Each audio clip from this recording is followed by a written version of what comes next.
Parlons du premier pilier de l'autodiscipline. Je te rappelle qu'on est dans 2 semaines où on va parler d'autodiscipline, une notion très importante dans ton développement personnel. N'hésite pas à revoir la vidéo précédente pour revoir les bases de cette série. Le premier des 5 piliers de l'autodiscipline, c'est l'acceptation. L'acceptation signifie que tu perçois la réalité avec précision et reconnais consciemment ce que tu perçois. L'acceptation signifie que tu perçois la réalité avec précision et reconnais consciemment ce que tu perçois.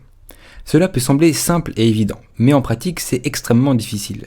Si tu rencontres des difficultés chroniques dans un domaine particulier de ta vie, il y a de fortes chances pour que la racine du problème soit le fait de ne pas accepter la réalité telle qu'elle est. Pourquoi l'acceptation est-elle un pilier de l'autodiscipline ? L'erreur la plus élémentaire que font les gens en matière d'autodiscipline est de ne pas percevoir et accepter avec précision leur situation actuelle. Rappelle-toi l'analogie entre l'autodiscipline et la musculation de ce qu'on a vu précédemment.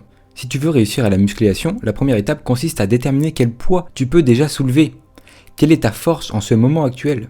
Tant que tu ne sais pas où tu es actuellement, tu ne peux pas adopter un programme de formation intéressant et efficace. Si tu n'as pas consciemment reconnu ta position actuelle en termes de niveau d'autodiscipline, il est peu probable que tu t'améliores dans ce domaine. Imagine un bodybuilder potentiel qui n'a aucune idée du poids qu'il peut soulever et adopte arbitrairement une routine d'entraînement. Il est pratiquement certain que les poids choisis seront déjà trop lourds ou trop légers. Si les poids sont trop lourds, le stagiaire ne pourra pas du tout les soulever et ne connaîtra donc aucune croissance musculaire. Si les poids sont trop légers, le stagiaire les soulèvera facilement mais ne développera aucun muscle en faisant l'exercice. De même, si tu souhaites augmenter ton autodiscipline, tu dois savoir où tu en es actuellement. Quelle est ta force en termes d'autodiscipline en ce moment ? Quels sont les défis faciles pour toi et quels sont les défis plus difficiles pour toi ? Quels sont les points sur lesquels tu bloques et que tu dois t'améliorer ? Voici une liste de défis pour te faire réfléchir à ta position actuelle. Prends-tu une douche ou un bain tous les jours ? Te lèves-tu tous les matins à la même heure, y compris les week-ends ? Es-tu en surpoids ? As-tu des addictions, caféine, nicotine, sucre, que tu peux et aimerais rompre ? Ta boîte mail est-elle vide pour le moment ? Ton bureau est-il soigné et bien organisé ? Ta maison est-elle soignée et bien organisée ? Combien de temps perds-tu dans une journée type ? Un week-end ? Si tu fais une promesse à quelqu'un, quel est le pourcentage de chances que tu la tiennes ? Peux-tu jeûner pendant un jour complet ? Dans quelle mesure le disque dur de ton ordinateur est-il bien organisé ? À quelle fréquence fais-tu de l'activité physique ? Quel est ton plus grand défi physique auquel tu as jamais été confronté ? Combien d'heures de travail ciblées effectues-tu au cours d'une journée de travail typique ? As-tu des objectifs clairs et écrits ? As-tu des plans écrits pour les réaliser ? Si tu perds ton emploi, combien de temps passerais-tu chaque jour à en chercher un nouveau et combien de temps maintiendrais-tu ce niveau d'effort ? Combien de temps tu regardes la télévision actuellement ? Pourrais-tu abandonner la télévision pendant 30 jours ? À quoi ressembles-tu maintenant ? Que dit ton apparence sur ton niveau de discipline, vêtements, toilettage, etc. etc. Choisis-tu principalement les aliments à manger en fonction de leur santé ou de leur goût ? À quoi remonte la dernière fois que tu as consciemment adopté une nouvelle habitude positive ? Es-tu endetté ? Est-ce que tu es abonné à cette chaîne, Victor Brook ? Si ce n'est pas déjà fait, tu peux résoudre le problème en t'abonnant à la chaîne. Peux-tu me dire ce que tu vas faire demain ? Qu'est-ce que tu as prévu ce week-end ? Est-ce que c'est productif ou pas ? Sur une échelle de 1 à 10, comment évaluerais-tu ton niveau de discipline globale ? Tout comme il existe différents groupes musculaires que tu entraînes avec différents exercices, il existe différents domaines d'autodiscipline. Le sommeil discipliné, le régime discipliné, les habitudes de travail disciplinées, la communication disciplinée, etc., etc. Il faut différents exercices pour construire la discipline dans chacun de ces domaines. Mon conseil est d'identifier un domaine dans lequel ta discipline est la plus faible, d'évaluer où tu en es actuellement, de reconnaître et d'accepter ton point de départ actuel, et de concevoir ensuite un programme de formation pour t'améliorer dans ce domaine. Commence par des exercices faciles que tu sais faire et progresse progressivement vers de plus grands défis comme on l'a vu hier avec l'entraînement progressif. L'entraînement progressif fonctionne avec l'autodiscipline comme il le fait avec la construction musculaire. Par exemple, si tu arrives à peine à te lever à 10h du matin, est-ce que tu réussirais à te réveiller à 5h du matin tous les matins ? Probablement pas. Mais pourrais-tu maîtriser le fait de te lever à 9h45, de passer de 10h à 9h45 ? Très probablement. Et une fois que tu as fait cela, pourrais-tu passer de 9h45 à 9h30, puis à 9h15 ? Ça, c'est sûr, j'en suis persuadé. Quand j'ai commencé à me lever régulièrement à 5h du matin, je l'avais déjà fait plusieurs fois pendant quelques jours consécutifs et mon heure de réveil normale était de 6h à 6h30, de sorte que la prochaine étape était difficile mais réalisable pour moi, en partie parce que j'étais déjà à la portée de cet objectif. Sans acceptation de ta condition actuelle, tu obtiens l'ignorance ou le déni. Avec l'ignorance, tu ne sais tout simplement pas à quel point tu es discipliné. Tu n'as qu'une notion floue de ce que tu peux et de ce que tu ne peux pas faire.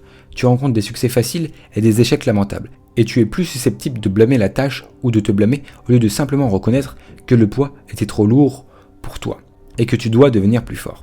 Lorsque tu es dans un état de déni de ton niveau de discipline actuel, tu t'enfermes dans une fausse vision de la réalité. Tu es soit trop pessimiste, soit optimiste quant à tes capacités. Et comme le stagiaire qui ne connaît pas sa propre force, tu n'iras pas beaucoup mieux car il est peu probable que tu puisses atteindre la bonne zone d'entraînement par accident. Du côté pessimiste, tu ne prends que des poids faciles et évites les poids lourds que tu ne peux réellement soulever. Et du côté optimiste, tu continuerais d'essayer de soulever des poids qui sont trop lourds pour toi et tu échouerais. Tu peux continuer et te résoudre à continuer d'essayer de soulever un poids trop lourd pour toi, mais c'est la blessure qui va arriver. Je me lève à 5h du matin, chaque matin. Je fais de l'exercice 6 jours par semaine. Je mange un régime purement végétalien avec beaucoup de légumes frais. Mon bureau à domicile est bien organisé. Ma boîte de réception physique et ma boîte de réception électronique sont toutes deux vides. Je suis marié et en couple depuis plus de 2 ans. Un classeur se trouve sur mon bureau avec mes objectifs écrits et des plans détaillés pour les atteindre. Et plusieurs de mes objectifs ont déjà été atteints. Je n'ai jamais été aussi clair sur ce que je voulais faire et ce que j'aime faire. Et je sais que je fais une différence auprès de déjà plus de 600 personnes qui ont rejoint mes formations en ligne. Rien de tout cela n'est arrivé par hasard, c'était intentionnel. Et cela ne s'est certainement pas produit du jour au lendemain. Il a fallu de nombreuses années de travail acharné. C'est toujours un travail difficile, mais je suis devenu beaucoup plus fort, de sorte que les choses qui auraient été insurmontables pour moi il y a 3-4 ans sont désormais faciles pour moi. Ce qui signifie que je peux relever de plus grands défis et donc obtenir des résultats encore meilleurs. Si j'avais essayé de faire tout ce que j'ai fait maintenant il y a 4 ou 5 ans, j'aurais complètement échoué. Je ne te dis pas cela pour t'impressionner. Je veux que tu sois impressionné personnellement parce que tu peux accomplir, toi, au cours des 5 à 10 prochaines années si tu développes progressivement ton autodiscipline. Je veux que tu réfléchisses à ça. Je veux que tu médites à cette question. Je veux que tu prennes directement un stylo et que tu vois, si tu avais de l'autodiscipline, quelle serait ta vie. Ça sera difficile, c'est sûr, mais ça en vaudra la peine. La première étape consiste à accepter, tu l'as bien compris, ouvertement où est-ce que tu en es actuellement, que ce soit bien ou non. Merci de m'avoir suivi dans ce deuxième épisode traitant de l'autodiscipline. J'espère que tu as compris l'objet de cette vidéo.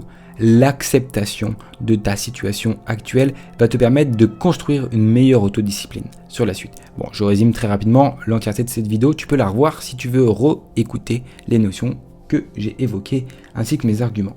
Si tu veux en apprendre plus sur le développement personnel, comme d'habitude, tu connais le chemin, t'abonner pour recevoir les prochaines vidéos et mettre ton plus beau pouce bleu, ça m'aide énormément à me faire voir et écouter par d'autres personnes. Tu peux mettre dans les commentaires bien entendu ce que tu as pensé de cette vidéo, comment est-ce que je peux moi aussi m'améliorer, comment est-ce que moi aussi je peux progresser dans le fait de te donner plus de divertissement dans mes vidéos, plus d'éducation, plus de connaissances, plus de théorie, plus de pratique, plus de résultats, ça m'intéresse, ou mon montage, plein de choses. Si tu veux en apprendre plus et avoir des résultats bien sûr plus concrets dans ton développement personnel, je t'invite à regarder mes vidéos qui sont plus approfondies, qui sont issues de mes formations approfondies sur la plateforme Udemy, la plus grande plateforme de formation en ligne. Tu peux y accéder bien entendu avec les liens qu'il y a en description, c'est très important. Merci et à bientôt, c'était Victor Brook et d'ici là, développe-toi personnellement.